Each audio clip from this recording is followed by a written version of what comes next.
இறால் பிரியாணி பண்ணுறதுக்கு 1/2 கிலோ இறால் க்ளீன் பண்ணி எடுத்து வச்சுருக்கேன். கடைகள்லையே பார்த்தீங்கன்னா இந்த மாதிரி இறால்லாம் க்ளீன் பண்ணி கொடுத்துருவாங்க. இதுக்கு மேலே ஒரு கருப்பாக ஒரு நூல் மாதிரி ஒன்று இருக்கும், அதையும் மட்டும் நம்ம வீட்டில் எடுத்துகிட்டு கழுவிட்டால் போதும். இது வந்து 1/2 கிலோ. இப்போ இதில் மசால் தடவி வச்சிடலாம். 1/4 ஸ்பூன் அளவுக்கு இஞ்சி பூண்டு பேஸ்ட்டு சேர்த்துக்கலாம். மிளகாத்தூளும் ஒரு 1/4 ஸ்பூன் அளவுக்கு சேர்த்துக்கோங்க.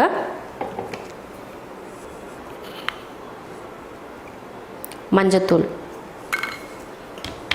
உப்பு தேவையான அளவுக்கு, ஒரு இதில் ஒரு 1/4 ஸ்பூனுக்கும் கம்மியாக உப்பு சேர்த்துக்கோங்க. லெமன், 1/4 லெமனை புழிஞ்சுக்கோங்க. லெமன் வந்து ஒரு 1/4 லெமன் போதும். 1/2 கிலோ தானே பண்ணுறோம், அதனால் 1/4 போதும். இப்போ இதை மிக்ஸ் பண்ணிடலாம். அவ்வளோதான், மசால் பிரட்டி வச்சாச்சு. ஒரு 20 நிமிஷம் கிட்ட இது ஊறட்டும், எடுத்து வச்சிடலாம். இதில் 1 டம்ளர் பாசுமதி அரிசியை ஊற வச்சுருக்கேன், அதுவும் 20 நிமிஷத்துக்கு ஊறட்டும். 2 ஊறினதுக்கப்புறம் எடுத்து நம்ம தாளிச்சிக்கலாம். பிரியாணிக்கு மசால் ரெடி பண்ணிக்கலாம். ஒரு 1/4 ஸ்பூன் சோம்பு, 1/4 ஸ்பூன் ஜீரகம், அதே போல் 1/4 ஸ்பூன் மிளகு, 2 ஏலக்காய், 2 கிராம்பு, 1 துண்டு பட்டை. இதை பவுடர் பண்ணி எடுத்துக்கலாம். பவுடர் பண்ணியாச்சு, அவ்வளோதான். இப்போ பிரியாணி தாளிச்சு விட்றலாம். ஸ்டவ் ஆன் பண்ணி குக்கர் வச்சு எண்ணெய் ஊற்றிக்கலாம். தாளிக்கிறதுக்கு 1 ஏலக்காய், 1 சின்ன துண்டு பட்டை, 1 சின்ன அன்னாச்சிப்பூ, 1 கிராம்பு, பிரிஞ்சி இலை. பொரிஞ்சதுமே 1 பெரிய வெங்காயம், 2 பச்சை மிளகாய். இப்போ இதை வதக்கிடலாம். வெங்காயம் வதங்கிருச்சு. இப்போ இதில் புதினா கொஞ்சம், மல்லித்தலை கொஞ்சம், புதினா மல்லித்தலை 2 சேர்த்து நம்ம கையில் ஒரு கைப்பிடி அளவுக்கு, 1 ஸ்பூன் இஞ்சி பூண்டு பேஸ்ட். இஞ்சி பூண்டு பேஸ்ட்டு போட்டு இந்த மாதிரி நல்லா வதங்கிருச்சு. நம்ம அரைச்ச பிரியாணி மசாலாவை இதில் சேர்த்துடலாம். நான் வந்து கரெக்டாக தான் எடுத்தேன். இந்த பிரியாணிக்கு எந்த அளவுக்கு மசாலா தேவையோ அந்த அளவுக்கு அதை அப்படியே சேர்த்துட்டேன். அடுத்து ஒரு 1/2 ஸ்பூன் அளவுக்கு மிளகாத்தூள். இறாலையும் மிளகாத்தூள் போட்டு கலந்து வச்சுருக்கோம், பச்சை மிளகாய் வேற போட்டிருக்கோம். நீங்கள் காரம் வந்து பார்த்துட்டு சேர்த்துக்கோங்க. அதையும் போட்டு வதக்கிடலாம். தயிர் 1 ஸ்பூன்,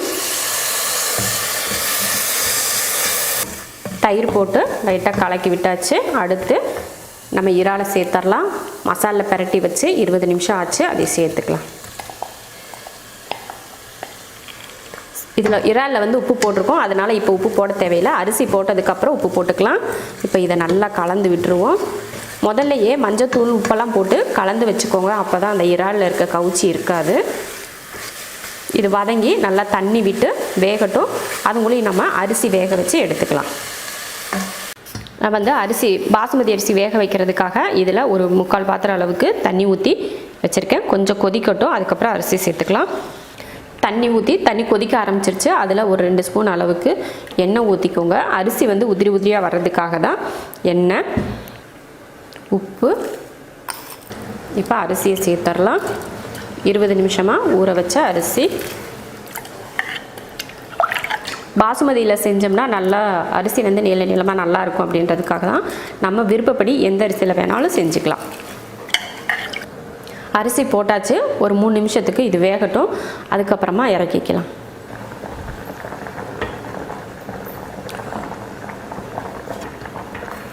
ஒரு 3 நிமிஷத்துக்கு வேக வச்சுட்டா போதும். பாருங்கள், இந்த அளவுக்கு வெந்திருக்கு. அவ்வளோதான். இப்போ இதை ஆஃப் பண்ணிக்கலாம். நம்ம தம் போட்டு வேக வைக்கிறப்போ நல்லா வெந்துடும். இப்போ இதை இறக்கிடலாம். ரைஸும் ரெடி ஆயிடுச்சு. இப்போ இறால் வேக வச்சு ஒரு 5 நிமிஷம் ஆச்சு. நல்லா எண்ணெய் தெளிஞ்சு வந்திருக்கு. இப்போ நம்ம வேக வச்ச ரைஸை இது மேலே, அந்த இறாலுக்கு மேலே அப்படியே எடுத்து தூவிக்கலாம். அடுப்பை சிம்மில் வச்சுட்டு இப்போ ரைஸை சேர்த்துக்கலாம். இதுக்கு மேலேயே இப்படி சேர்த்துக்கோங்க.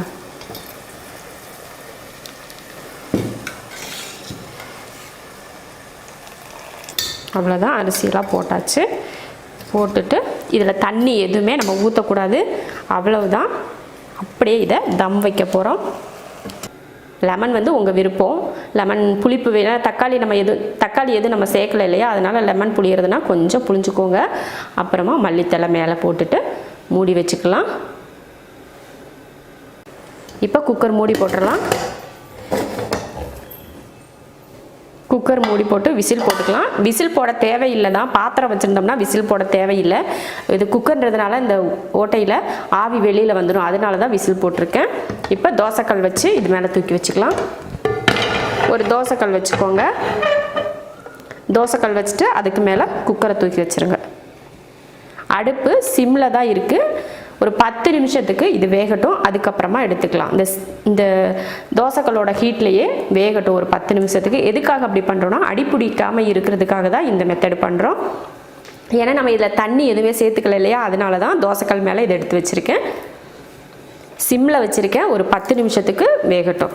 10 நிமிஷம் ஆகி ஆஃப் பண்ணியாச்சு.